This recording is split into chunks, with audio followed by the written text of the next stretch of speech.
علماء جو دنیا سے رخصت ہوئے اور شہداء سب کی ارواح کی بلندی کے لیے ایک دفعہ سورہ فاتحہ 3 مرتبہ سورہ اخلاص تلاوت فرمائیں۔ بسم اللہ الرحمن الرحیم الحمد للہ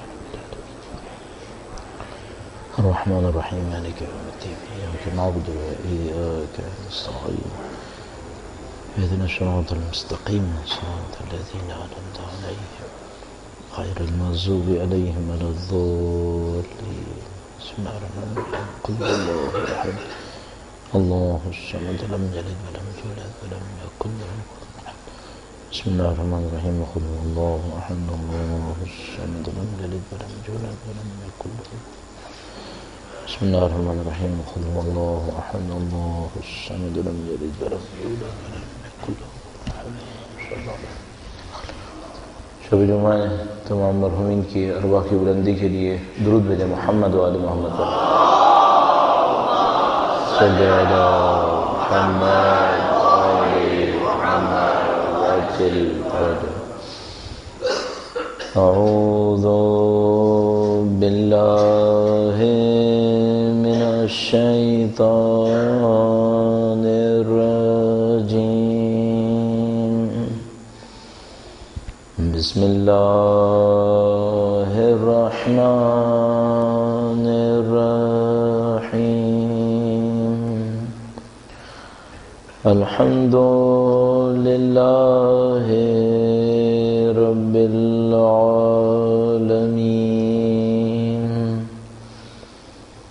والصلاة والسلام علی سید الانبیاء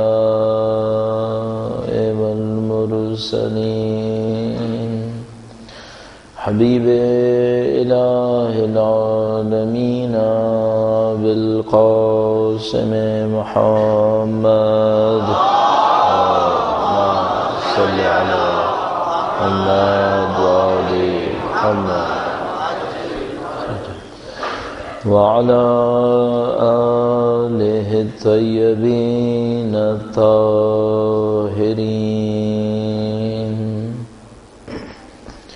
سیما بقیت اللہ فی الأراضین۔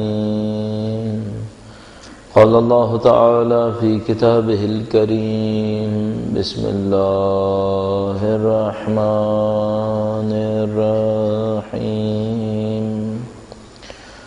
ام حسبت ان اصحاب الكهف والرقیم كانوا من آیاتنا عجبا۔ درود بھیجے گا محمد و آل محمد پر۔ صلی علی محمد و آل محمد وعجل۔ پروردگار عالم کا انتہائی احسان ہے، اس نے ہمیں اور آپ کو اہل بیت اطہار علیہ السلام کی دی ہوئی معرفت کے صدقے میں اس کائنات کی کچھ حقائق کو پہچاننے کی سعادت دی ہے۔ آپ کو ہمیں پروردگار عالم نے نبوت سے آشنا کیا ہے، امامت سے آشنا کیا ہے، فرش اعظم پہ بیٹھنے کی سعادت نصیب ہوئی ہے۔ شب جمعہ ہے، نہیں معلوم کتنے لوگ ایسے ہوں گے جو پچھلے سال فرش اعظم پہ ہوں گے اب دنیا سے رخصت ہوئے ہیں، اور نہیں معلوم کتنے لوگ وہ ہوں گے جن کو اس فرش اعظم پہ بیٹھنے کی حسرت ہوگی، کسی وجہ سے محروم ہو گئے ہوں گے۔ خدا نے آپ کو ہمیں یہ سعادت دی ہے، خدا نے تعالیٰ کی دی ہوئی سعادت کا شکر بجا لانے کے لیے اور اس دعا کے ساتھ کہ انشاءاللہ مقدموں تک پرچم اعزا کو، پرچم حسینی کو سرفراز بلند رکھنے کی خدا طاقت نصیب فرمائے انشاءاللہ۔ اور ان تمام خدمات کے صدقے میں، سید الشہداء کی شہادت کے صدقے میں، ان کی مظلومیت کے صدقے میں خدا ان کے فرزند کے ظہور میں تعجیل فرمائے انشاءاللہ۔ تمام کے ظہور میں تعجیل کی دعا کے لیے اہل بیت اطہار علیہ السلام کی عظمت اور نورانیت کے اعتراف کے لیے درود بھیجے محمد و آل محمد پر۔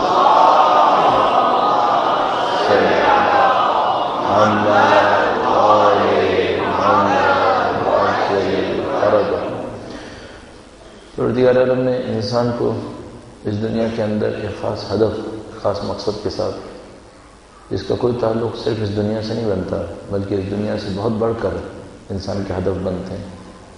اس دنیا میں ارسال فرمایا ہے، خدا تعالیٰ نے انسان کو اس دنیا میں بھیجا ہے، لیکن اس بات کو طے کیا ہے کہ دنیا ہدف نہیں ہے، دنیا مقصد نہیں ہے، اس دنیا کے پیچھے کوئی اور دنیا بسی ہوئی ہے۔ اور ہمیں اس بات سے آگاہ کیا خدا تعالیٰ نے کہ اس دنیا میں مرو گے نہیں، مرو گے تو کہیں اور منتقل ہو جاؤ گے، اور نہیں معلوم کتنی دفعہ یہ مرحلہ انجام پاتا رہے گا کہ ہم مرحلے تبدیل کرتے رہیں گے۔ خدا جانتا ہے کہ یہ کام کتنی دفعہ ہونا ہے۔ خود بخود اس نظام کے ہونے میں انسان کے اندر ایک صلاحیت کی ضرورت ہے، یہ کہ انسان کے اندر یہ صلاحیت ہو کہ وہ ظاہر کو دیکھے اور باطن کو پہچاننے کی کوشش کرے۔ یہ کہ دنیا ہے اور اس دنیا کے بعد ایک آخرت ہے، اور یہ کہ انسان کے اندر بدن ہے اور اس بدن کے پیچھے ایک روح ہے، اور یہ کہ ہم اس کائنات کو دیکھتے ہیں اور خالق کو نہیں دیکھ پاتے، اور خالق ہے اس کے پیچھے۔ یہ تمام چیزیں بتا رہی ہیں کہ انسان کے اندر ایک صلاحیت ہونی چاہیے، اور صلاحیت یہ ہونی چاہیے کہ وہ ظاہر کو دیکھے اور باطن تک رسائی حاصل کرے۔ جس انسان کے اندر یہ صلاحیت مضبوط ہوگی بہت سارے حقائق کو سمجھ لے گا، اور جب وہ ان حقائق کو سمجھ لے گا تو اس کا عمل کا درجہ کچھ اور ہوگا، اس کا اطمینان کا درجہ کچھ اور ہوگا۔ وہ یوں احساس ہوتا ہے کہ کہیں نہ کہیں یہ صلاحیت کسی کم سطح پر جانوروں کے اندر بھی ہے، جانوروں کے اندر بھی ہے۔ یعنی اگر اس کو اجمالی طور پر دیکھیں تو جانور بھی بعض اوقات دوستانہ حرکت کرنے والے دشمن کو پہچان لیتا ہے۔ کوئی دشمن اس کے سامنے ظاہری طور پہ دوستانہ حرکت کرے لیکن اندر سے دشمنی کر رہا ہو تو جانور بھی اس بات کو پہچان لیتا ہے کہ یہ ظاہر میں دوستی ہے، پیچھے سے کوئی اور سازش ہے۔ یہ صلاحیت انسان کے اندر بھی ہے کہ انسان سمجھ جاتا ہے اس دنیا کو دیکھ کر کہ لگتا تو یہ ہے کہ یہ دنیا اصل ہے، لیکن در حقیقت اصل نہیں ہے، دنیا دار الغرور ہے، دھوکے کی جگہ ہے۔ اصل دنیا کہیں اور ہے۔ وَإِنَّ دَارَ الْآخِرَةَ لَهِيَ الْحَيَوَانُ، اصل زندگی آخرت کی زندگی۔ اور انسان کے اندر یہ صلاحیت ہے کہ وہ اپنے بدن کو دیکھے اور بدن کو دیکھ کر کہے کہ انسان فانی ہے، لیکن خود بخود سمجھے کہ نہیں، اس بدن کے پیچھے کچھ اور بھی ہے، اور وہ جو چیز ہے وہ باقی ہے، یہ بدن فانی ہے۔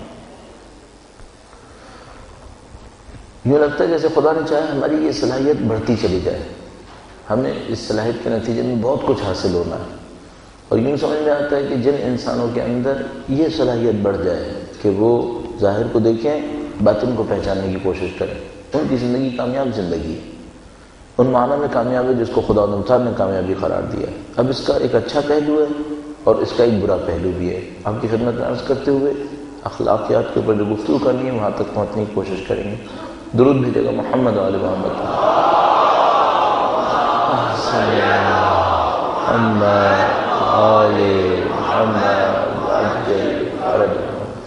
اچھا پہلو تو یہ ہے کہ انسان اس صلاحیت کو استعمال کرے، اپنی آخرت کو پہچانے، اپنی روح کو پہچانے، نفس کو پہچانے، خدا تعالیٰ کی معرفت کو حاصل کرے۔ یہ تین حقائق انسان پہچان لے جو ظاہر میں نظر نہیں آ رہے اور باطن میں موجود ہیں، پھر زندگی آسان ہے، پھر ان تمام اخلاقیات پہ عمل کرنا انتہائی آسان ہو جائے گا جس کی اسلام دعوت دے رہا ہے، جو بظاہر سخت بھی ہیں، اور اس کے اوپر میں بھی آپ کی خدمت میں عرض کروں گا۔ تو کرنا تو انسان کو یہ چاہیے تھا کہ وہ ان حقائق پہ محنت کرتا، ظاہر کو دیکھ کر باطن کی طرف پہنچنے کی، لیکن بدقسمتی سے جس طرح اللہ کی دی ہوئی ہر نعمت کے ساتھ ہوتا ہے، اس کا ایک اچھا پہلو ہوتا ہے، ایک برا پہلو بھی ہوتا ہے، یعنی اس کا ایک اچھا استعمال ہوتا ہے، ایک برا استعمال ہوتا ہے۔ اس کا ایک برا استعمال انسان یہ کرتا ہے کہ وہ ظاہر میں کچھ دکھاتا ہے اور باطن میں اپنے آپ کو کچھ اور بنانے کی کوشش کرتا ہے، جس کو ہم منافقت تعبیر کرتے ہیں۔ خدا کی دی ہوئی ہر صلاحیت کو دو طریقے سے استعمال کیا جا سکتا ہے۔ جو میں نے آپ کی خدمت میں عرض کیا، یہ صلاحیت تھی کہ ظاہر کو دیکھے، باطن کو پہچاننے کی کوشش کرے، ظاہر کو دیکھے، اس کے دھوکے میں نہیں آئے، اور اصل یہ ہے کہ باطن تک پہنچ جائے۔ لیکن شیطان انسان کو دھوکہ دیتا ہے، اس صلاحیت کو استعمال کرتا ہے منفیات میں، اور منفیات میں جب اس صلاحیت کو استعمال کرتا ہے تو وہ ظاہر دکھاتا ہے اور باطن اندر سے اپنے لیے چھپا لیتا ہے۔ اسلام اس کو اس طرح نہیں چاہتا تھا۔ اسلام چاہتا تھا کہ یہ صلاحیت ہم اپنے دنیاوی مفادات کے لیے استعمال نہ کریں، اس کو اعلیٰ حقائق کے لیے استعمال کریں۔ شیطان کی راستہ یہ تھا کہ اس نے انسان کو منافقت کی طرف گامزن کیا۔ البتہ اگر یہی کرنا ہو انسان کو کہ ظاہر دکھائے اور باطن کچھ اور ہو تو اس کا ایک مثبت راستہ بھی تھا۔ مولا امیر المومنین نے نہج البلاغہ میں ایک جملہ ارشاد فرمایا، درود بھیجے گا محمد وآل محمد صلی اللہ۔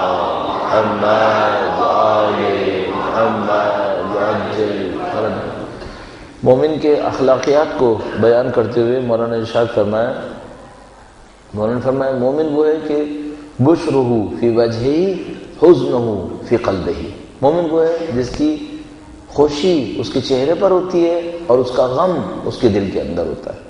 فرمایا مومن کی علامت، فرمایا کہ بشرہ فی وجہہ حزنہ فی قلبہ۔ کیا مطلب بشرہ فی وجہہ حزنہ فی قلبہ؟ مومن دنیا بھر کی مصیبتوں کو اٹھاتا ہے، نہیں معلوم کون کون سی پریشانیوں کو اٹھاتا ہے، دوسرے انسانوں کے سامنے مصیبتوں کا اظہار نہیں کرتا، اپنی مصیبت کو اپنے اندر چھپا لیتا ہے، دوسرے انسانوں کے سامنے اپنے آپ کو پرسکون رکھتا ہے اور اپنی تمام مصیبتوں، تمام پریشانیوں، تمام غم کو اپنے دل کے اندر چھپا کے رکھتا ہے۔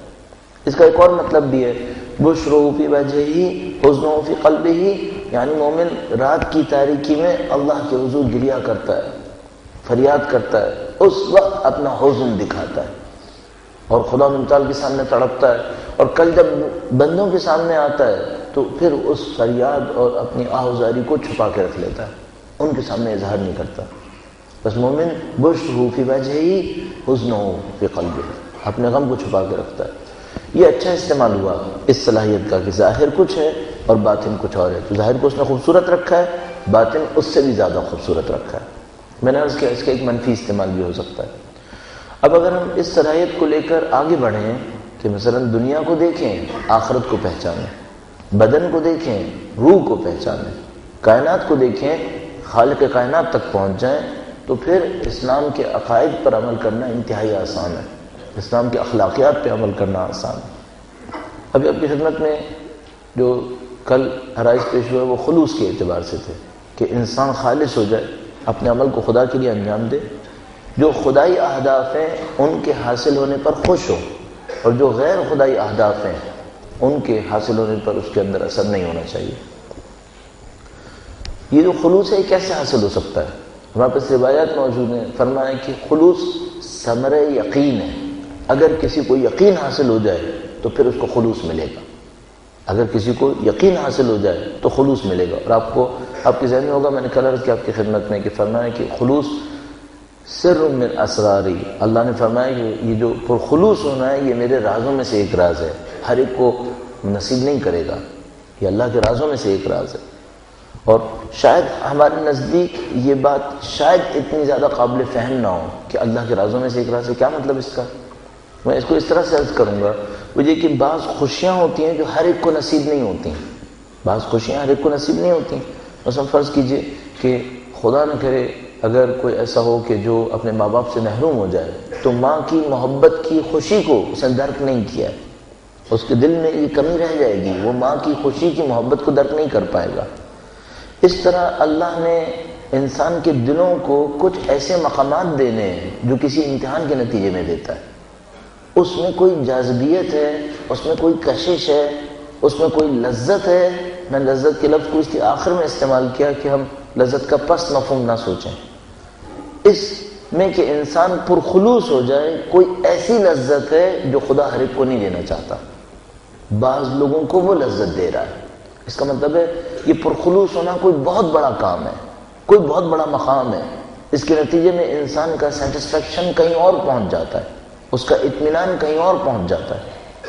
فرماتا ہے یہ جو خلوص کی لذت ہے یہ میرے رازوں میں سے راز ہے، ہر ایک کے دل پہ نہیں دیتا، بعض لوگوں کو یہ راز نصیب کرے گا کہ وہ پرخلوص ہو جائیں گے اور پرخلوص ہونے پر اس کی لذت کو احساس کریں گے۔ اور میں اس کے نتائج آپ کی خدمت میں بھی عرض کروں گا۔ کوئی اگر چاہے کہ خلوص کی لذت ملے تو کیا کرے؟ فرمایا یقین حاصل کرے، اگر یقین حاصل کرے گا تو اس کو خلوص کی لذت مل جائے گی۔ اچھا یقین کسے کہتے ہیں؟ یقین کس بات کے اوپر؟ فرمایا آخرت کا یقین، آخرت کا یقین حاصل کرے۔ جو میں نے 3 حقائق ابھی آپ کی خدمت میں عرض کیے، مجھے نہیں لگا جیسے پورا اسلام کا اخلاقی نظام ان 3 حقیقتوں کے اوپر بنا ہوا ہے۔ جو ان 3 حقیقتوں پر یقین کرتا چلا جائے گا اس کے لیے اسلام کے اخلاق بہت آسان ہو جائیں گے، ورنہ اسلام کے اخلاق بہت مشکل ہو جائیں گے اس کے لیے۔ اسلامی اخلاقیات پہ نہیں آ سکے گا۔ 3 حقائق جو پھر اب کی خدمت میں عرض کر دوں۔ خدا نے مثال کی حقیقت کہ کائنات کے پیچھے معتقد ہو کے ایک خالق کائنات ہے، اور روح کی حقیقت کہ اپنے بدن کے پیچھے معتقد ہو کہ ہمارے بدن کے پیچھے ایک روح بھی ہے، اور اس اعتقاد میں قوی ہو، اور اس دنیا کے پیچھے آخرت ہے۔ جس کا یقین بڑھتا چلا جائے گا اس کا خلوص بڑھے گا، خلوص بڑھے گا، کوئی اللہ کا راز ہے جو اس کو نصیب ہوگا، اور اس کے نتیجے میں ایک عجیب اطمینان نصیب ہوتا ہے۔ اب اس یقین کو بڑھانے کے لیے ہمیں کیا کرنا چاہیے؟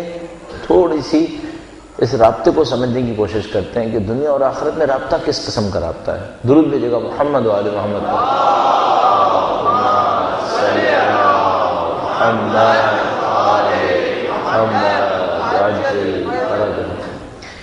اب یہ خدمت میں عرض ہوا کہ اگر وہ یقین نہ ہو تو اسلامی اخلاقیات بہت مصیبت ہوتے چلے جائیں گے۔ میں اس سے پہلے کہ رابطے کو بیان کروں، اس بات کو بھی آپ کی خدمت میں عرض کروں، یہ ہماری ایک عمومی مشکل ہے ہمارے معاشرے کے اندر کہ ہم بعض ایسی چیزوں کو انجام دے رہے ہیں جس کی بنیادی شرائط کو ہم نے حاصل نہیں کیا ہے۔ بالکل ایسی جیسے ایک آدمی کھڑا ہو کہے لا الہ الا اللہ، صرف کہنے کی حد میں، اندر سے معتقد نہ ہو، تو اس کہے کو ہم کیا کہیں گے؟ ہم کہیں گے کہ یہ کہہ تو دیا ہے اس نے، لیکن گویا کھوکھلا ہے، اس میں وزن نہیں ہے۔ ہمارے بہت سارے کاموں کے ساتھ یہ مصیبت آئی ہوئی ہے کہ جو کچھ ہم کر رہے ہیں اس کی کوئی شرط ہے، وہ شرط پوری نہیں ہوئی ہے، اس کام کو انجام دے رہے ہیں، اور اس کے بعد اپنے آپ سے پوچھ رہے ہیں اس کام کا اثر کیوں نہیں ہوتا، ہم آگے کیوں نہیں بڑھ رہے۔ جو میں نے 2 دن پہلے بھی آپ کی خدمت میں عرض کیا، بہت ساری قومیں ہم سے بہت تیز آگے بڑھی ہیں، 30 سال میں انہوں نے بہت سارے سفر طے کیے، اور ہم لوگ اتنی تیزی سے نہیں بڑھ پائے۔ ہم بدقسمتی سے کوئی کام کرنے لگتے ہیں، وہ اثر نہیں لے پاتے۔ میں نے عرض کیا، ہم تنظیم بناتے ہیں، ہماری تنظیم میں جھگڑا ہونے لگتا ہے۔ ہم چاہتے ہیں کہ کوئی تعلیمی ادارہ کھولیں، دیکھتے ہیں جو علم ملنا چاہیے وہ علم نہیں مل رہا ہے، وقت کہیں اور پہ ضائع ہونے لگتا ہے۔ جو کام ہم کرنے کی کوشش کرتے ہیں بہت دفعہ ایسا ہوتا ہے وہ نتائج نہیں ملتے جو مل جانے چاہیے تھے۔ میں نہیں کہہ رہا کوئی نتیجہ نہیں ملتا، کوئی نتیجہ نہیں ملتا تو میں اور آپ بھی یہاں پہ نہ ہوتے۔ نتائج تو مل رہے ہیں لیکن جو کچھ مل سکتا تھا وہ نہیں مل رہا۔ مثلا یہی کہ میں اور آپ سید الشہداء کی عزاداری میں کروڑوں انسان اتنے دن مشغول ہیں، اتنے گھنٹے لگا رہے ہیں، اس کے نتیجے میں ہم لوگوں کی ارواح کو کہیں اور پہنچ جانا چاہیے تھا، کیوں نہیں پہنچ پا رہے ہیں؟ کوئی سید الشہداء کے نام پر اتنے وقت دے، اتنی محنت کرے، اتنی قربانیاں دیں، نہیں معلوم کیا ہو جانا چاہیے تھا یہاں پہ۔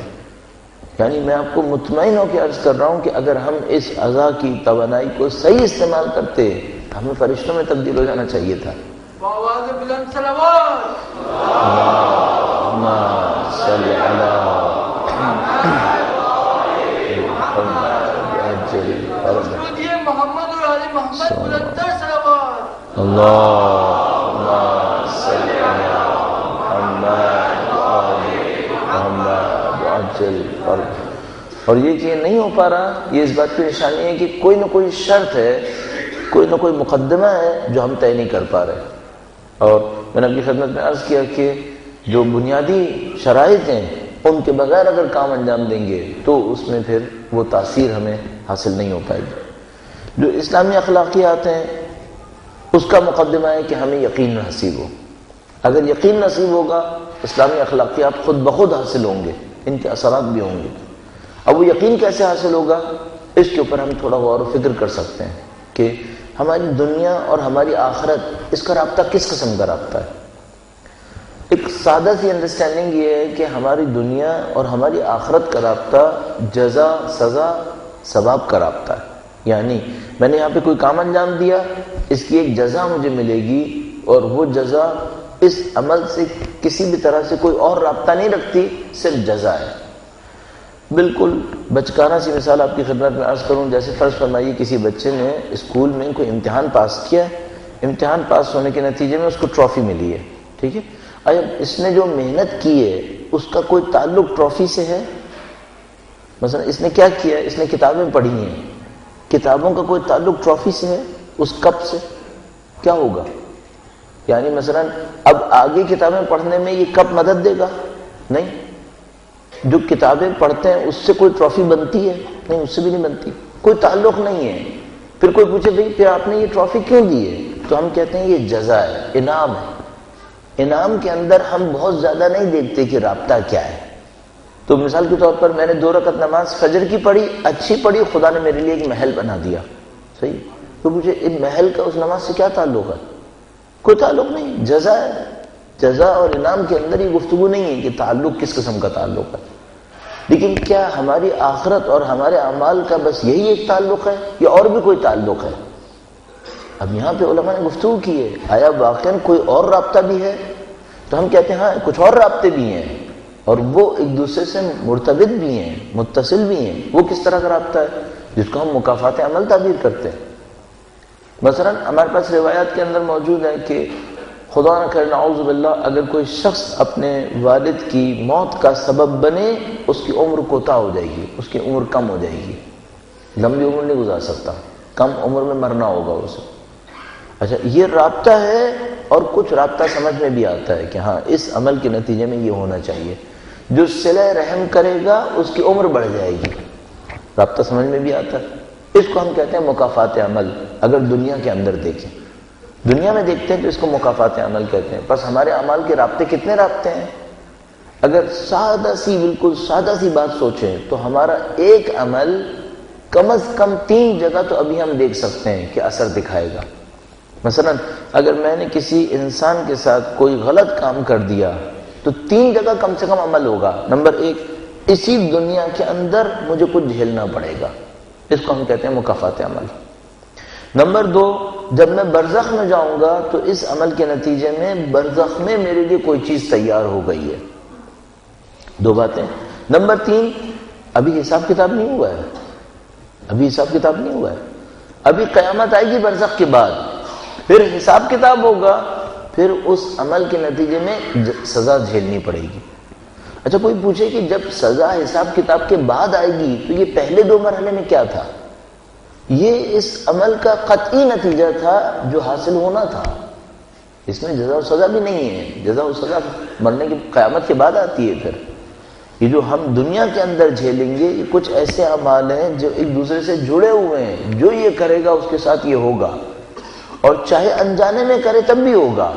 یعنی تصور فرمائیے کہ اگر کوئی انجانے میں زہر پی لے تو کیا زہر اثر نہیں کرے گا؟ قطعاً اثر کرے گا، چاہے نہ جانتا ہو۔ لاکھ کہے میں کم علم تھا، میں جاہل تھا، مجھے کیمیکلز کے خواص نہیں پتا تھے، تو کیا زہر اثر نہیں کرے گا؟ زہر نے اثر کرنا۔ ہمارے اعمال بھی ایسے ہی ہیں، اس دنیا میں ہمارے کچھ اعمال نے اثر دکھانا ہے، اچھوں میں اچھے اور برے نے برے اثر دکھانے ہیں۔ اگر ہم اپنے ان اعمال کے اور آخرت کے رابطے کو اچھی طرح سمجھ جائیں، اس میں کہیں یقین نصیب ہو جائے، پھر اخلاق ہمارے لیے بہت آسان ہو جائے گا۔ اور یہ وہ فرق ہے جو دنیا کے اخلاقیات میں اور خدا نے متعال کے دیے ہوئے اخلاقیات کے اندر ہے۔ اس مثال تو اپنی خدمت میں عرض کروں گا، درود بھیجے گا محمد و آل محمد۔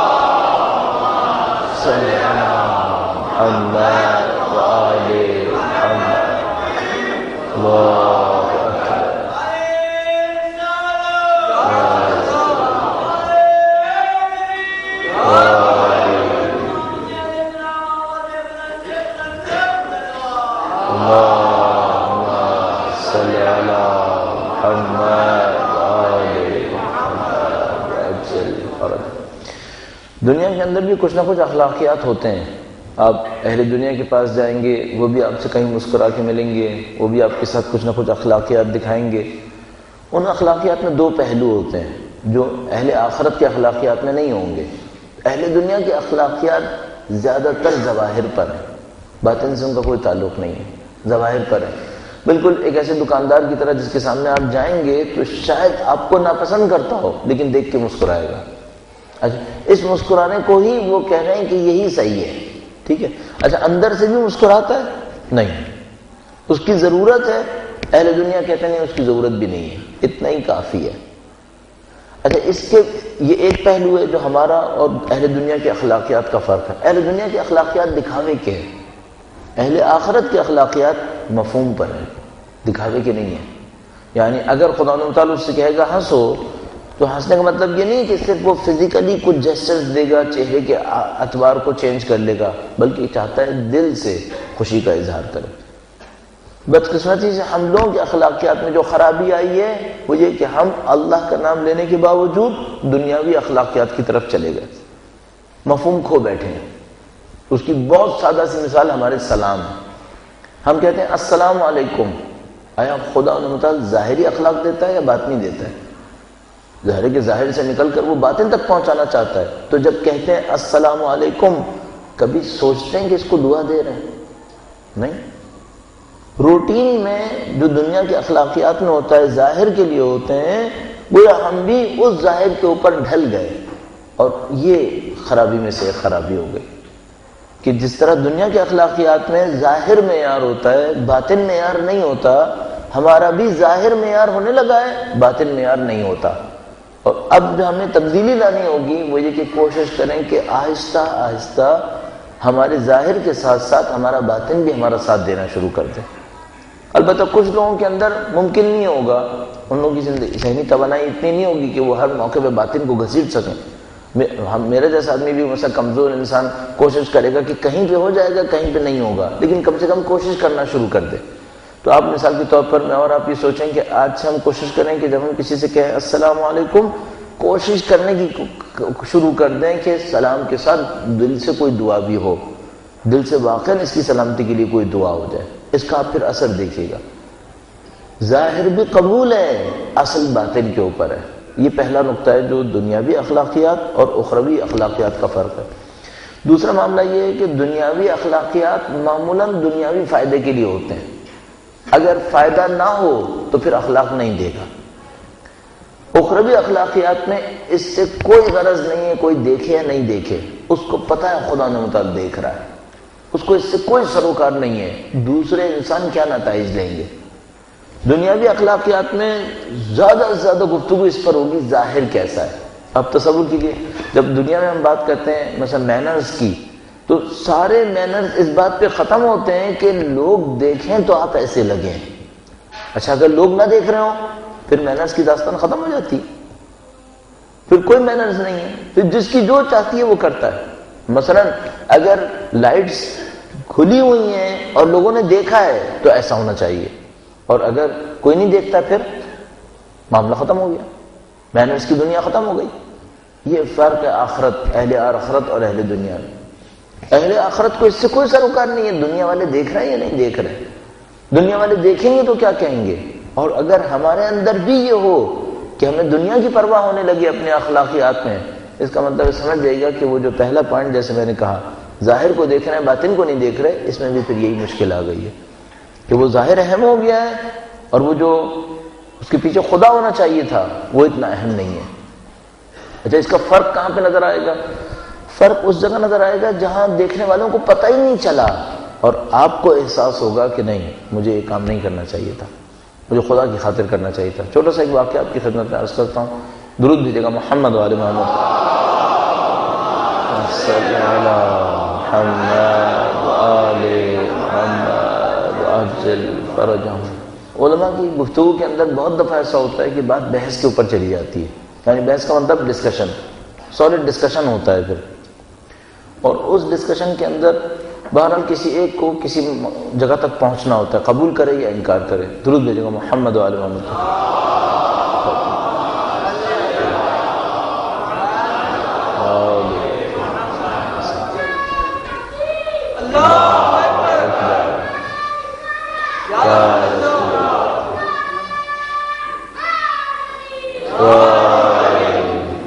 تو دو علماء اسی طرح گفتگو کرتے ہیں، ایک ثابت کرنا چاہتے ہیں دوسرے انکار کر رہے ہیں کہ نہیں یہ بات صحیح نہیں ہے۔ دونوں کی گفتگو ختم ہو جاتی ہے، اپنے اپنے شہر کو روانہ ہو جاتے ہیں۔ ایک کہیں کاشان کے رہنے والے ہیں اور ایک قم کے رہنے والے ہیں۔ مثال کے طور پر جو قم کے رہنے والے ہیں مدتوں کے بعد ان کو احساس ہوتا ہے نہیں وہ جو کہہ رہا تھا وہ صحیح کہہ رہا تھا، وہ صحیح کہہ رہا تھا۔ قم سے اٹھتے ہیں، کاشان تک جاتے ہیں۔ کاشان تک جانے کے بعد وہ جو رہنے والے تھے ان کا نام محسن تھا۔ ان کے گھر پہ پہنچتے ہیں، کہتے ہیں یا محسن قد اتاک المسیح، وہی جملہ جو نماز کے اندر استعمال کیا جاتا ہے جب خدا کے سامنے غلطی کا اعتراف کرنے لگے، ہاں میں نے غلطی کی تھی، کوئی فرق نہیں پڑتا۔ انہوں نے باہر آ کے کہا کوئی فرق نہیں پڑتا، اتنے مہینے گزر گئے ہمارے درمیان گفتگو ہوئی تھی، معاملہ ختم ہو گیا۔ فرمایا نہیں، انصاف کا تقاضا یہ ہے کہ جب مجھے سمجھ میں آ گیا کہ میں نے غلطی کی تو مجھے اعتراف کر لینا چاہیے تھا، میں اعتراف کرنے آیا ہوں۔ صحیح. اچھا انہوں نے کہا آپ گھر آ جائیے، تھوڑی دیر بیٹھ جائیے. کہا نہیں، اگر اعتراف کرنے آیا تو اسی ہدف سے آیا ہوں، صرف اعتراف کرنا چاہتا ہوں. یہ اخلاقیات کب آ سکتے ہیں؟ صرف اس وقت آ سکتے ہیں جب انسانوں کی پرواہ نہ ہو، اللہ کی پرواہ ہو. خدا یہ ہمارے اندر دیکھنا چاہتا ہے، خدا اسے ہمارے اندر دیکھنا چاہتا ہے. کیوں ہم لوگ اخلاق اسلامی کی پیروی میں مشکل سے دوچار ہوتے ہیں؟ اس کی وجہ میں نے دو بنیادی فرق آپ کی خدمت میں عرض کر دیے. اہل دنیا کی اخلاقیات ظاہر پر ہیں، اگر ہم ظاہر کے اوپر چلیں گے پھر ہم اپنے اخلاقیات سے فائدہ نہیں لے پائیں گے. اور دوسرا مسئلہ ہے کہ اہل دنیا کے اخلاقیات میں سارے مفادات انسانوں کو دکھانے پر ہیں. آپ اس قید سے باہر آئیں گے، جیسے ہی اس قید سے باہر آئیں گے خدا کی خاطر کاموں کو کرنا شروع کریں گے، پھر اخلاقیات اثر دیں گے اور پھر معاشرے کے اندر وہ تبدیلیاں حاصل کی جا سکتی ہیں جس کی اس وقت ہم آرزو میں مر رہے ہیں. ہمارے ساتھ اس وقت کوئی بہتر نتیجہ مل جانا چاہیے ہمیں. دشمنوں کے مقابلے میں جو مشکلات ہیں، دوستوں کے اپنے اندر جو مشکلات ہیں، ان سب کو دیکھتے ہوئے ہمیں سمجھ میں آ رہا ہے کہ کوئی معاملات ہیں جو خراب ہو گئے، اس سے بہتر نتائج مل سکتے تھے ہمیں. اچھا جب بات ہوتی ہے اس کی اصلاح کریں تو لوگوں کی کیٹیگریز بہت زیادہ ہیں. کوئی آئے گا وہ اصلاح کے نام پہ طنز کر رہا ہوگا، کوئی آئے گا اصلاح کے نام پہ مسخرہ کر رہا ہوگا، کوئی آئے گا اصلاح کے نام پر بیماری کو اور زیادہ بڑھا رہا ہوگا. ایک دفعہ کم از کم انسان ہوشیاری کے ساتھ سوچ لے کون سے کام وہ کام ہے جن کے بغیر اصلاح نہیں ہو پائے گی، اور وہ کام اگر سمجھ میں آ جاتے ہیں تو ان کو شروع کر لیں. میں نے پہلے دن آپ کی خدمت میں عرض کیا، اگر مجھے اور آپ کو واقعاً سمجھ میں آتا ہے کہ ہمیں امام کے لشکر میں پہنچنا ہے، ہم سمجھ رہے ہیں کہ یہاں حالات خراب ہے اور ہم اس کو صحیح کرنا ہے، اپنے آپ سے پوچھ لیں کون سی شرط ایسی ہے جس کے بارے میں یقین سے کہیں گے کہ یہ صحیح ہو جائے تو معاملہ بہت بہتر ہو جائے گا. اتنا تو ہم کر سکتے ہیں. یعنی مثلا میرے پاس شاید اتنی گہرائی نہ ہو کہ میں اسلام کے سارے علوم کو جانتا ہوں اور پھر یہ سوچوں کہ کون سا کام صحیح کام ہوگا، شاید اتنی گہرائی نہ ہو، لیکن کم سے کم ایک کام کر سکتا ہوں، یہ سوچوں وہ کون سی چیز ہے جو قطعاً غلط ہو رہی ہے، اس کو تو صحیح کر لوں. پہلے مثال عرض کروں، جیسے فرض کیجئے کسی کی طبیعت خراب ہو رہی ہے، جسم کی کوئی بیماری لاحق ہو گئی ہے، اس کا علاج ہونا ہے، اس کو پتہ ہے اس کا علاج ہونا ہے. فرض کرتے ہیں ڈاکٹر میسر نہیں ہے، ڈاکٹر نہیں مل رہا ہے اس کو کہ جو اس کا علاج کرے. اب اس کو اپنا علاج خود کرنا ہے، ڈاکٹر بھی نہیں ہے، علم بھی نہیں ہے اس کے پاس، تو کیا کرے گا؟ میرا اپنے خیال ہے وہ یہاں سے شروع کرے گا کہ جو قطعاً غلط میں اپنے ساتھ کر رہا ہوں پہلے تو اس کو روک لوں میں.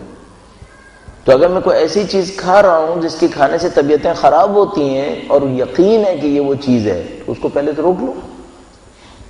ہم اور آپ اخلاق معاشرے کے طور پر مشکل میں ایک کتاب کوئی اہل بیت کی روایت کی ضرور آپ کے پاس ہونی چاہیے. ہر روز ایک روایت پڑھ لیں، ایک روایت پڑھیں. اہل بیت کے علوم سے کچھ ہمیں نصیب ہونا چاہیے. یہ بدقسمتی ہے کہ میں 50-60 سال اہل بیت کے نام پر معتقد ہوتے ہوئے زندگی گزاروں اور ان کے علوم سے میں حاصل نہ کر سکوں. میرے اندر ہونا چاہیے. تو کم سے کم ایک روایت کی کتاب آپ کے پاس ہونی چاہیے. اگر کوئی ایک دفعہ خرید کے رکھنا چاہتا ہے تاکہ آہستہ آہستہ پڑھتا رہے تو میزان الحکمت اچھی کتاب ہے.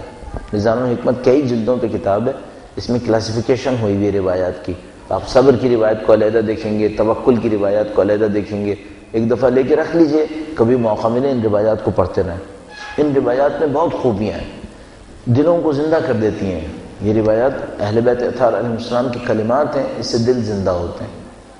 میں نے آپ کی خدمت میں عرض کیا کہ انسان میں توکل کی صفت آنے لگتی ہے. بدقسمتی سے توکل کا معنی ہمارے یہاں اچھا نہیں لیا جاتا.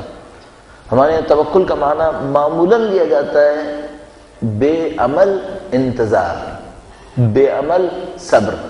اس کو ہم کہتے ہیں توکل.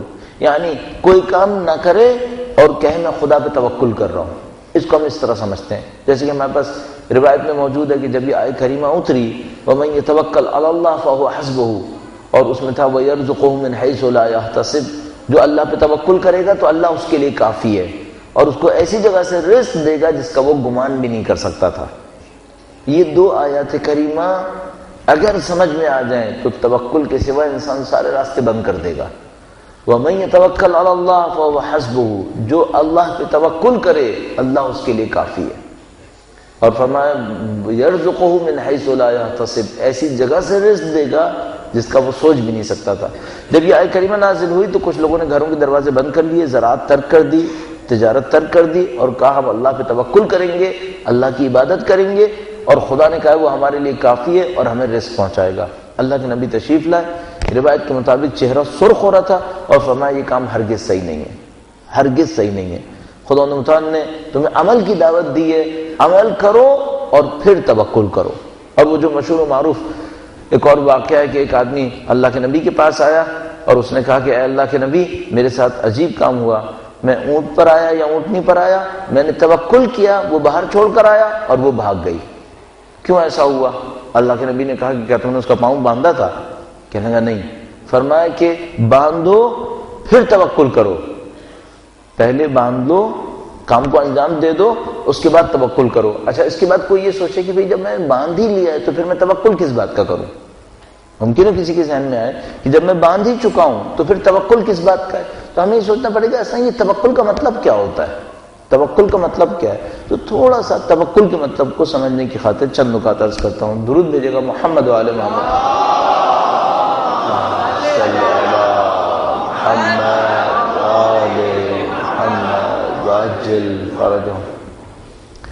جب ہم توکل کہتے ہیں تو اس کا اصلی مطلب کیا ہو سکتا ہے؟ تصور میں ایک مثال سوچئے، آپ مثال کے طور پر جہاز میں سفر کرتے ہیں اور جہاز میں سفر کرنے کے دوران آپ ایک عجیب و غریب کام کر رہے ہیں، پریکٹیکلی اگر آپ دیکھیں تو آپ بہت خطرناک کام کر رہے ہیں۔ آپ ایک ایسے وسیلے میں بیٹھے ہیں جس نے تقریباً 30,000 فٹ اونچائی پہ جانا ہے۔ 30,000 فٹ اونچائی پہ جانے کے بعد اگر یہ خراب ہو جائے اور گرے تو آپ کے بچنے کا چانس 1% بھی نہیں ہے، آپ کے بچنے کا کوئی چانس نہیں ہے۔ تو آپ 30,000 فٹ کی بلندی پہ جائیں گے ایک وسیلے کے اندر جو ٹھیک ہے کہ اڑ رہا ہے لیکن امکان ہے کہ خراب ہو سکتا ہے۔ اگر خراب ہو جائے تو پھر آپ کے بچنے کا کوئی امکان نہیں ہے، یعنی آپ کی موت کا پھر قطعی ہوگی اگر وہ اتنی اونچائی کے اوپر خراب ہو گیا۔ اچھا تو آپ کیوں اس کے اندر بیٹھے ہیں؟ کیونکہ آپ کو اس کے بنانے والے پہ یقین آ گیا ہے، آپ کو یقین آ گیا ہے کہ جن قوانین کے تحت یہ جہاز بنا ہے وہ قانون صحیح ہیں، نمبر 1، اور جو بنانے والا ہے اس نے ان قوانین کا خیال کیا ہوا ہے، نمبر 2، اور جو چلانے والے ہیں وہ بنانے والے کے بتائے ہوئے اصولوں کے تحت چلائیں گے، نمبر 3۔ بس آپ کو ان قوانین پہ بھی یقین ہے، آپ کو بنانے والے کی اس صلاحیت پہ یقین ہے کہ وہ ان قوانین کی پیروی کرے گا، اور آپ کو چلانے والوں کے اوپر بھی یقین ہے کہ یہ ان قوانین کے تحت چلا رہے ہوں گے۔ ان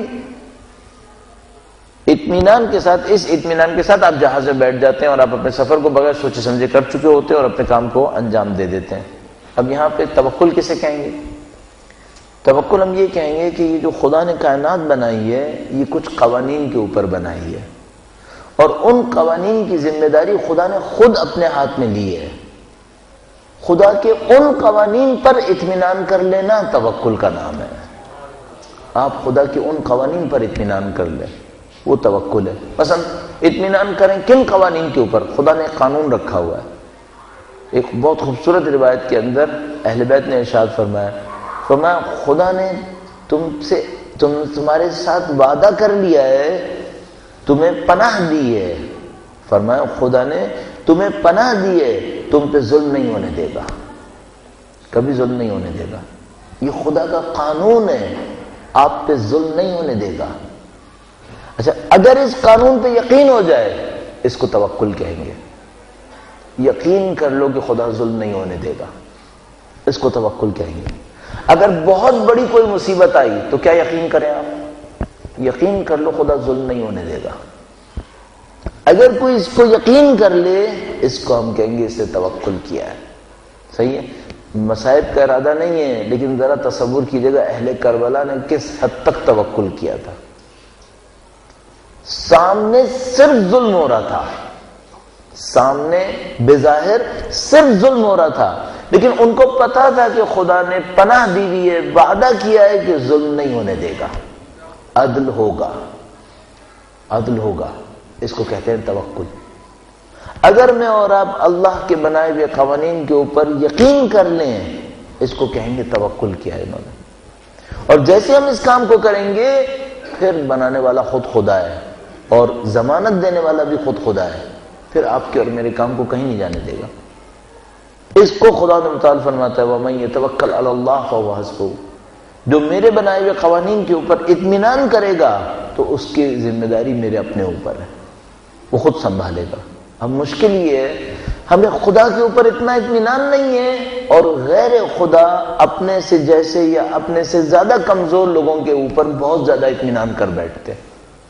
اور خدا نے اس کے لیے بھی ایک قانون بنایا ہوا ہے، فرمایا جو میرے اوپر توکل کرے تو میں اس کے لیے کافی ہوں، اور اگر کوئی میرے علاوہ کسی پہ توکل کرے تو میں اس کو اسی کے سپرد کر دوں گا۔ کوئی اگر ان کے ساتھ سازش بھی کرنے کی کوشش کرے اتنی آسانی سے نہیں کر سکتا ہے، مقابلہ کریں گے، وہ عزت ہے ان کے پاس۔ اسی طریقے سے ہم دیکھ رہے ہیں کہ مومنین ایران کے پاس عزت آئی ہوئی ہے، پوری دنیا کا کفر ان سے لڑتا ہے، اب تک نہیں بگاڑ سکا کچھ۔ حزب اللہ کی مثال بہترین مثال ہے کہ ملک بھی نہیں ہے، گروہ ہے، اور اس کا نہیں بگاڑ سکے، عزت نہیں ہے یہ۔ اور ہم دیکھ رہے ہیں کہ ایسی عزت کی ہمارے اوپر کمی ہے، وہ عزت ہمیں نہیں مل پا رہی۔ اچھا اب اس کا سراغ کہاں پہ ڈھونڈ رہے ہیں کہ یہ عزت کیوں نہیں مل پا رہی؟ ہم کیا حل نکالتے ہیں؟ ہم کہتے ہیں خرابیاں وہیں پہ رہیں گی، ہم کسی اور طریقے سے اس کو حل کریں گے، کہیں اور سے حل نہیں ہونا ہے۔ آپ خدا کے ماننے والے ہیں، خدا کے نظام میں جا کر پوچھیں اگر عزت نہیں ملتی ہے تو پھر وجہ کیا ہوتی ہے؟ ملے گی، اس کو عزت ملے گی، یہ خدا کا وعدہ ہوا ہے۔ آپ اہل ایمان ہیں ماشاءاللہ، اہل بیت اطہار کے ماننے والے ہیں، اگر آپ احساس کر رہے ہیں کہ نہیں ہمیں دوسروں کے سامنے ہاتھ پھیلانا پڑتا ہے، اس کا مطلب کیا ہے؟ جو روایت نے فرمایا کہ متوکل کا دل بے نیازی اور عزت کے ساتھ چلتا ہے، اس کے دل میں بے نیازی ہوتی ہے، اس کی انسانوں میں عزت ہوتی ہے، عزت ایک خاص مفہوم کے ساتھ۔ البتہ اس عزت کا مطلب یہ ظاہری لوگوں کا سر جھکانا نہیں ہوتا ہے، عزت وہ جو خدا انہوں متعلق کے نزدیک ہے، ان العزت للہ ولرسولہ وللمؤمنین۔ یہ کب نصیب ہوگی؟ جب توکل ہوگا۔ توکل کب آئے گا؟ جب آخرت پہ یقین ہوگا، اللہ کے قوانین کے اوپر یقین ہوگا۔ بس اگر کوئی مجھ سے کہے کہ بھائی آپ یہ جو جدوجہد کر رہے ہیں کیا کر رہے ہیں، ممکن ہے کوئی دوست احباب کہے کہ یہ علم اخلاقیات کی طرف توجہ دے رہے ہیں اور ان کو نہیں معلوم باہر دنیا میں کیا ہو رہا ہے، تو وہاں امریکہ اور اسرائیل سازشیں کر رہے ہیں اور یہ اخلاقیات سکھانے کی کوشش کر رہے ہیں۔ اور میں عرض کرنے کی کوشش یہ کر رہا ہوں کہ انہی کے مقابلے کے لیے یہ چاہیے، ہمیں اسی کفر کی سازشوں سے لڑنے کے لیے چاہیے۔ اور جو دوسری قوموں نے کامیابیاں حاصل کی ہیں وہ پہلے ادھر کامیابیاں حاصل کی ہیں، جا کے دیکھیے ان قوموں کو کیسے عزت ملی ہے، آیا ان کو اسلحوں نے عزت دلائی ہے؟ تو جتنا حزب اللہ کے پاس اسلحہ ہے وہ دنیا کے کسی چھوٹے سے اسلحے کے اسٹور کے اندر مل جائے گا۔ ان کے پاس جتنا اسلحہ نکلے گا، جتنی بھی ٹیکنالوجی کے اعتبار سے دیکھیں تو امریکہ کے کسی بھی ایسے کسی آرمز کے اسٹور کے اندر وہ اسلحہ مل جائے گا آپ کو جو ان کے ہاتھ کے اندر ہے۔ ان کو اسلحوں نے عزت نہیں دلائی ہے، ان کو کسی اور چیز نے عزت دلائی ہے۔ وہ جو عزت آئی ہے وہ پہلے کا اخلاقی نظام سے گزرنے پر آئی ہے۔ انہوں نے پہلے اپنے آپ کو اندر سے خالص کیا ہے، اس کے ساتھ دنیا کو بھی تیار کیا ہے۔ میں نہیں کہہ رہا اس کی کوئی حیثیت نہیں ہے وَأَعِدُّوا لَهُم مَّا اسْتَطَعْتُمْ کہ اپنے آپ کو تیار کرنا ہے، لیکن اس سے پہلے تیاری کہیں اور چاہیے ہمیں، تب ہمیں اصلی عزت ملتی نظر آتی ہے۔ اور وہ جو پہلی تیاری چاہیے وہ ان اخلاقیات پہ محنت کرنی پڑے گی، اور اس عقائد کے اوپر محنت کرنی پڑے گی جس کے اوپر انہوں نے بھی محنت کر کے اپنی کامیابیوں کو حاصل کیا ہے۔ بس یہی کہ پہلے انہوں نے خدا پہ توکل کیا، اس کے بعد آگے بڑھے، اور اس توکل کے بعد خدا متعال نے خود بخود بے نیازی بھی دی اور عزت بھی دی۔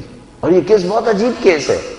اب اگر آپ حزب اللہ کی لوکیشن کو دیکھیں تو وہ چاروں طرف سے دشمن کے اندر ہے، چاروں طرف سے دشمن کے حصار میں ہے، اور انسان سمجھ نہیں پاتا کہ ایک چھوٹا سا گروہ جو دنیا کے طاقتور ترین دشمنوں کے حصار میں ہے وہ زندگی گزارتا کیسے ہے، ان کے پاس یہ خدائی نصرت آئی کیسے ہے۔ اور عجیب بات یہ کہ 30 سال پہلے نہیں تھی، 30 سال پہلے نہیں تھی۔ اگر آپ ان کی تاریخ کو ملاحظہ فرمائیں 30-40 سال پہلے لبنان کی کمزور ترین قوموں میں سے قوم تھی، یہ فحشاء کے اندر غرق ہوئے تھے۔ انہی 30-40 سالوں کے اندر جو ہماری اور آپ کی آنکھوں کے سامنے گزرے، انہوں نے اس مقام کو حاصل کیا۔ کس طرح اس مقام کو حاصل کیا؟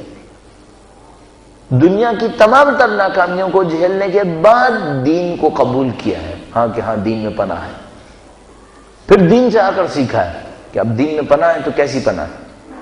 ایک ایک جوان کو اسی نظام سے گزارا ہے انہوں نے جس نظام کو سمجھا کہ ہاں یہ اسلام کا نظام ہے۔ جب اس نظام سے گزرے تب ان کے پاس ایسے لوگ حاصل ہوئے جنہوں نے اپنی قوم کو اس جگہ پہ لا کے کھڑا کر دیا۔ اور ہم کیا سوچ رہے ہیں؟ ہم سوچ رہے ہیں اس کا کوئی شارٹ کٹ بھی ہے، اس کا کوئی شارٹ کٹ نہیں ہے، اس کا کوئی تیسرا راستہ نہیں ہے، دوسرا راستہ نہیں ہے، راستہ یہی ایک راستہ ہے۔ میں نہیں کہہ رہا کہ جو ایکٹیویٹیز ہیں وہ نہیں ہونی چاہیے، قطعاً ہونی چاہیے، ان تمام کاموں کو ہونا چاہیے، لیکن بنیاد صحیح ہونی چاہیے۔ وہ بنیاد کیا بنیاد ہے؟ خدا پہ یقین ہونا چاہیے، کام کو پرخلوص ہونا چاہیے، اللہ کی راہ پہ توکل ہونا چاہیے۔ جیسے ہی ان چیزوں کی طرف توجہ دینا شروع کریں گے، آپ قوم کی تاثیر کچھ اور پائیں گے۔ ایک وہ انسان ہے جو خدا پہ توکل کرتا ہے، اپنے کام کو انجام دے رہا ہوتا ہے، خدا اس کے لیے اسباب کچھ اور جاری کر دیتا ہے، خدا اس کے لیے کچھ اور راستے کھول دیتا ہے۔ بہترین مثال ہمارے سامنے آج کے دور کے اندر مثالوں کی کمی نہیں ہے، ہمارے سامنے بہترین مثال خود امام خمینی کی مثال ہے۔ کس طرح تنہائی میں ایک آدمی کھڑا ہوتا ہے ایک ایسے ملک کے اندر جس کے اندر فسق و فجور فحشاء اپنے آخری درجے کے اوپر پہنچے ہوئے تھے، وہاں سے کھڑے ہو کر ایک کام کو شروع کرتے ہیں، کروڑوں انسانوں کی زندگیوں کو تبدیل کر دیتے ہیں۔ کس پہ انحصار کیا تھا؟ کون سی مادی طاقت تھی؟ مدرسہ فیضیہ کے ایک گوشے میں بیٹھا ایک انسان جس کے 4 ماننے والے بھی اس زمانے میں نہیں تھے، اور وہاں سے ہو کر اپنے کام کو شروع کیا، اور اس کے بعد جو کام کی وسعت پہنچی تو آج 30-35 سال ہو گئے، اور ہم لوگ ابھی صرف سیکھ رہے ہیں کہ کتنا بڑا کام ہوا ہے، کس طرح سے یہ کام ہوئے سارے۔ اگر ہم کرنا چاہیں تو کیسے کریں گے؟ یہ میں عرض کر رہا ہوں، ہمیں پھر دوبارہ اصلاح پیچھے سے کرنی پڑے گی، انہی چیزوں کے اوپر کام کرنا پڑے گا جس پہ انہوں نے کام کیا ہے۔ تو مثال کے طور پر اگر کوئی کام کرنا چاہتا ہے تو کیا کرے؟ اگر کوئی واقعا چاہتا ہے، مثلا سوچیں امام خمینی نے اس کام کو کس طریقے سے انجام دیا، میں اس سے کہوں گا 6 حدیث پڑھے، پہلے جائے 6 حدیث پڑھے، جو ان کی 40 احادیث کتاب ہے، دیکھیں اس میں انہوں نے کن اخلاقیات کو بنایا ہے۔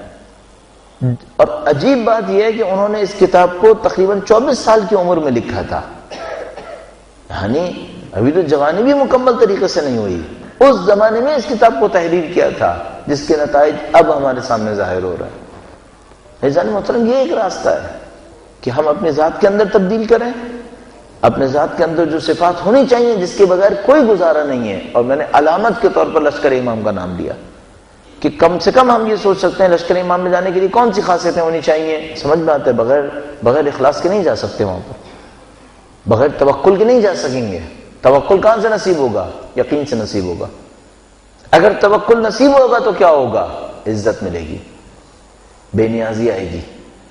بے نیازی کسے کہتے ہیں؟ حضرت ابراہیم علیہ السلام آگ میں پھینک دیے گئے، حضرت جبرائیل آتے ہیں اور کہتے ہیں کہ تم چاہو تو میں یہ کر دوں۔ کہا نہیں، تم سے نہیں چاہیے۔ کہا مجھ سے نہیں چاہیے تو کس سے چاہیے؟ کہا خدا سے چاہیے۔ تو کہا خدا سے مانگ لو۔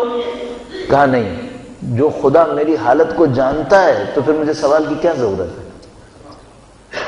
حسبی من سؤالی علمہ بحالی، میرے سوال کرنے کے مقابلے میں یہی کافی ہے کہ وہ جانتا ہے، جب چاہے گا کر دے گا، مجھے جلدی نہیں ہے اس کام میں۔ اس کو ہم کہیں گے توکل ہے، اس کو ہم کہیں گے توکل ہے۔ خدا کا ایک نظام ہے، ظلم نہیں ہونے دے گا، میں جلدی کیوں کروں؟ اور سید الشہداء نے اس توکل کو کہیں اور پہنچا دیا۔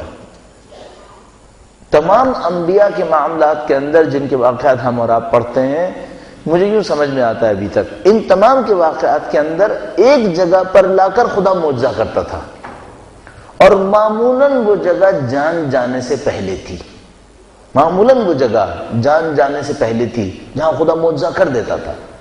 مثلا حضرت ابراہیم علیہ السلام کے واقعے کے اندر کم سے کم 2 جگہ خدا نے معجزہ دکھایا ایسا حضرت ابراہیم کی جان جانے سے پہلے۔ ایک وہ موقع جب ان کو آگ میں پھینکا گیا، حضرت ابراہیم شہید نہیں ہوئے، اللہ نے آگ کو ٹھنڈا کر دیا، یا نارو کونی بردن و سلاما، حضرت ابراہیم محفوظ ہو گئے۔ دوسرا موقع وہ تھا جب اپنے بچے کو ذبح کرنے لگے اللہ کی راہ میں، خدا نے حضرت ابراہیم کو اس کی قربانی کو قبول کیا، حضرت اسماعیل کی جان بچ گئی اور ایک اور جانور وہاں پہ ذبح ہو گیا۔ تو معجزہ ظاہر ہو گیا جان جانے سے پہلے۔ حضرت موسیٰ علیہ السلام کے زمانے میں جادوگروں نے جادو کیا، حضرت موسیٰ علیہ السلام کے سامنے ایسا لگا جیسے ان کا جادو بہت مضبوط ہو گیا۔ اللہ نے حضرت موسیٰ علیہ السلام کی حفاظت کی، جادو کو توڑ دیا، حضرت موسیٰ علیہ السلام کی جان محفوظ رہی۔ پھر جب فرعون کا لشکر پیچھے سے آیا، حضرت موسیٰ علیہ السلام پھر ایک جگہ کے اوپر مشکل میں پھنسے، یوں لگا جیسے اب معاملہ ختم ہوا۔ جب بالکل معاملہ ختم ہونے لگا، خدا نے معجزہ دکھایا، حضرت موسیٰ علیہ السلام کی جان بچ گئی۔ حضرت عیسیٰ علیہ السلام کے معاملے میں حضرت عیسیٰ کو سولی پہ چڑھانے کی کوشش کی گئی، اللہ نے شبیہ عیسیٰ کو سولی پہ چڑھایا، خود حضرت عیسیٰ علیہ السلام کو بچا دیا۔ معجزہ پھر ظاہر ہو گیا جان جانے سے پہلے۔ صرف ایک سید الشہداء کا معاملہ ہے، سید الشہداء کا معاملہ عجیب۔ مجھے یوں احساس ہوتا ہے جیسے تمام انبیاء کے معاملے میں میرا جیسا ایک انسان کہہ سکتا تھا کہ خدایا تو تیرے نبی تھے، تو نے معجزہ دکھا دیا، جان تو نہیں گئی، جان چلی جاتی تو کیا ہوتا؟ اور اللہ نے سید الشہداء کے معاملے میں ان تمام مواقعوں پر معجزہ نہیں دکھایا، ان میں سے کسی موقع پر بھی معجزہ نہیں دکھایا۔ حضرت ابراہیم علیہ السلام اپنے بچے کو ذبح کرنے والے تھے، ذبح نہیں ہوئے، معجزہ ہو گیا۔ سید الشہداء نے علی اصغر کو بلند کیا، علی اصغر ذبح ہو گیا۔ اللہ نے معجزہ نہیں دکھایا۔ حضرت ابراہیم علیہ السلام کو آگ میں جانا تھا، خدا نے معجزہ دکھایا، آگ سے بچا لیا۔ سید الشہداء کا گلا ذبح ہوا اور ذبح ہو گیا۔ لاشا پامال ہونے کے لیے پڑا تھا اور لاشا پامال ہو گیا، سب ہو گیا۔ انہوں نے حضرت عیسیٰ کو سولی پہ چڑھانا تھا، سولی سے پہلے معجزہ ہوا، سر سید الشہداء قطع ہوا، نیزے پر گیا، معجزہ نہیں ہوا، نہیں ہوا۔ سب کے معاملے میں، انبیاء کے معاملے میں کہا معجزہ پہلے ہوگا، جان بچے گی، اور سید الشہداء کے معاملے میں کہا یہ قربانی دے گا اور صبر کرے گا، کوئی مشکل نہیں ہوگی۔ سید الشہداء قربانیوں پہ قربانیاں دیتے رہے۔ اب ان قربانیوں کو تو سمجھ میں آتی ہے بات کہ یہ وہ قربانیاں تھیں جن کی شبیہ انبیاء کرام علیہ السلام نے دی تھی۔ جیسے کہ میں نے عرض کیا، جب حضرت یحییٰ کا تذکرہ ہو رہا تھا تو سب کو پتا تھا اب سید الشہداء کا گلا بھی کٹے گا۔ حضرت یحییٰ اللہ کے وہ نبی تھے جن کا گلا کٹا تھا، جن کا سر قلم ہوا تھا اور ایک طست میں سجایا گیا تھا۔ حضرت یحییٰ کا سر کاٹ کر ان کا جسم کنویں میں پھینک دیا گیا تھا اور سر ایک طست میں رکھ کر دربار میں لایا گیا تھا۔ سید الشہداء مکہ سے جب کوفہ کی سمجھ جا رہے تھے تو حضرت یحییٰ کو یاد کر رہے تھے، تو پڑھنے والا سمجھ جاتا ہے اس کا مطلب ہے سید الشہداء کہہ رہے تھے کہ جس طرح یحییٰ کا سر کٹا تھا اور طشت میں رکھا گیا تھا، میرا بھی سر کٹے گا اور طشت میں رکھا جائے گا۔ لیکن میں کہوں گا اے مولا سید الشہداء، حضرت ابراہیم کے بچے کی قربانی نہیں ہوئی تھی، آپ کے بچے کی قربانی بھی ہوئی، آپ کا لاشا بھی پامال ہوا، آپ کا سر بھی نیزے پر گیا اور طشت میں بھی آیا اور دربار میں بھی آیا۔ لیکن اے میرے مولا، کسی کی بہن نہیں تھی جو بازاروں میں گئی ہو، کسی نبی کی بہن نہیں تھی جو درباروں میں گئی ہو، کسی کی یتیم بچی نہیں تھی جس کے سامنے سر طشت میں لایا گیا ہو۔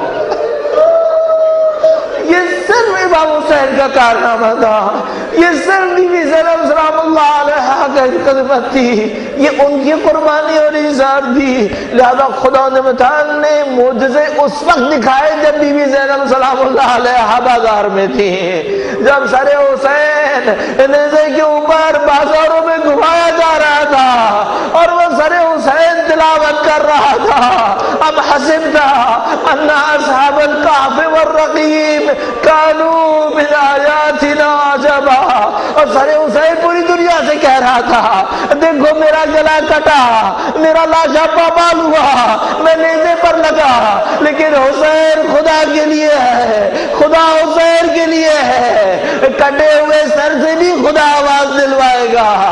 اور خدا نے سید الشہداء کو معجزوں پر معجزے دیے، ان کی خاک کو خاک شفا بنا دیا، ان کے نام کو معجزہ بنا دیا۔ شب جمعہ عزیزان محترم، ہمارے پاس روایت موجود ہے، شب جمعہ تمام معصومین علیہ السلام کربلا کی سرزمین پر آتے ہیں، ہم دور سے سلام کریں گے، اے مادر حسین آپ کو حسین کی شہادت پر سلام، اے والد حسین، اے شاہ نجف آپ کو ہمارا سلام۔ علماء جو دنیا سے رخصت ہوئے اور شہداء سب کی ارواح کی بلندی کے لیے ایک دفعہ سورہ فاتحہ 3 مرتبہ سورہ اخلاص تلاوت فرمائیں۔ بسم اللہ الرحمن الرحیم الحمد للہ الرحمن الرحیم مالک یوم الدین ایاک نعبد وإیاک نستعین اهدنا الصراط المستقیم صراط الذین أنعمت علیہم غیر المغضوب علیہم ولا الضالین بسم اللہ الرحمن الرحیم قل هو الله احد الله الصمد لم يلد ولم يولد ولم يكن له كفوا احد بسم الله الرحمن الرحيم قل هو الله احد الله الصمد لم يلد ولم يولد ولم يكن له بسم الله الرحمن الرحيم قل هو الله احد الله الصمد لم يلد ولم يولد ولم يكن له كفوا احد۔ شب جمعہ تمام مرحومین کی ارواح کی بلندی کے لیے درود بھیجیں محمد و آل محمد صلی علی محمد وآل محمد وعجل فرجہ۔ اعوذ باللہ من الشیطان الرجیم بسم اللہ الرحمن الرحیم الحمد للہ رب العالمین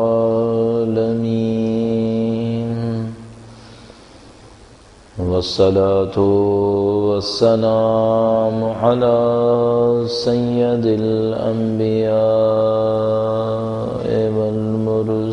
والمرسلین حبیب الہ العالمین بالقاسم محمد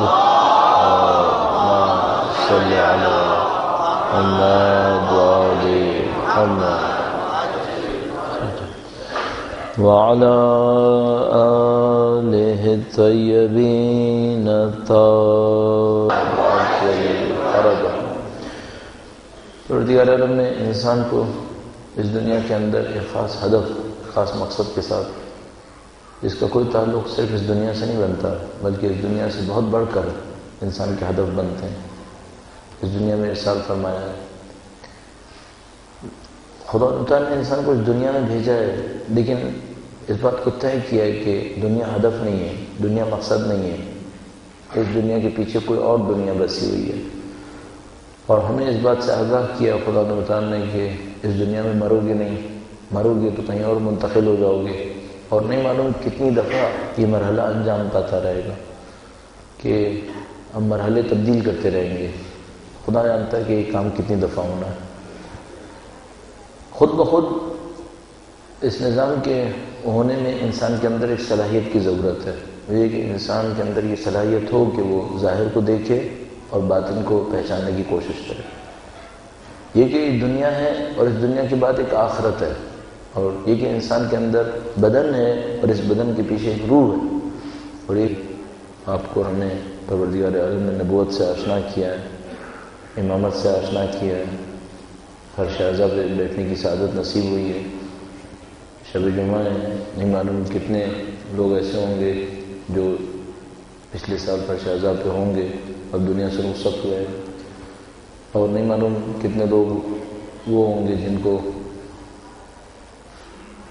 اس فرش اعظم پہ بیٹھنے کی حسرت ہوگی، کسی وجہ سے محروم ہو گئے ہوں گے۔ خدا نے آپ کو ہمیں یہ سعادت دی ہے، خدا نے تعالیٰ کی دی ہوئی سعادت کا شکر بجا لانے کے لیے، اور اس دعا کے ساتھ کہ انشاءاللہ مرتے دموں تک پرچم عزا کو، پرچم حسینی کو سرفراز بلند رکھنے کی خدا طاقت نصیب فرمائے انشاءاللہ۔ اور ان تمام خدمات کے صدقے میں، سید الشہداء کی شہادت کے صدقے میں، ان کی مظلومیت کے صدقے میں خدا ان کے فرزند کے ظہور میں تعجیل فرمائے انشاءاللہ۔ تمام کے ظہور میں تعجیل کی دعا کے لیے اہل بیت اطہار علیہ السلام کی عظمت اور نورانیت کے اعتراف کے لیے درود بھیجے محمد و آل محمد کو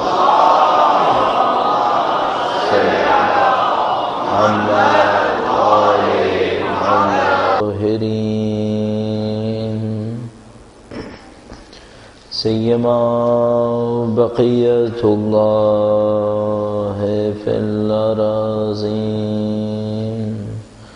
قال الله تعالى في كتابه الكريم بسم الله الرحمن الرحيم أم حسبت أن أصحاب الكهف والرقيم كانوا من آياتنا عجبا. درود بھیجے گا محمد و آل محمد پر.